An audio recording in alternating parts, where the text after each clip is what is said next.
মন্নত ছাড়ছেন শাহরুখ, সপরিবারে ভাড়ার ফ্ল্যাটে পাতবেন সংসার। কেন হঠাৎ এই সিদ্ধান্ত বাদশার? এখন থেকে তার ঠিকানা কোথায় হবে? মান্নাতের ছাদ থেকে তার জন্মদিনে কিংবা উৎসবে আর দেখা যাবে না শাহরুখ খানকে। সপরিবারে এই বাড়ি ছাড়ছেন বাদশাহ। স্বভাবতই প্রিয় অভিনেতার এহেন সিদ্ধান্ত শুনে আকাশ থেকে পড়েছেন তার অনুরাগীরা। সবার মনে একটাই প্রশ্ন, হঠাৎ কি এমন হলো যার জন্য নিজের বসত বাড়ি ছেড়ে দিলেন শাহরুখ, তাও আবার সপরিবারে? আসলে মান্নাতে নানান মেরামতির কাজ শুরু হবে, আর এই বাড়ির কাজ চলবে টানা 2 বছর ধরে। মান্নাতে নাকি আরো 2টি তল যোগ করা হবে।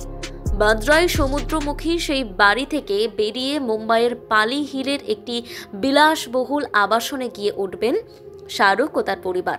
পালি হিলের সেই বাড়িতেই সংসার পাতবেন শাহরুখ। শোনা যাচ্ছে প্রযোজক বসু ভাগনানির থেকেই সেই বিলাসবহুল আবাসনের 4টি ফ্লোর ভাড়া নিয়েছেন শাহরুখ। আগামী 3 বছরের জন্য সেই আবাসনের 4টি তলা ভাড়া নিয়েছেন বাদশাহ।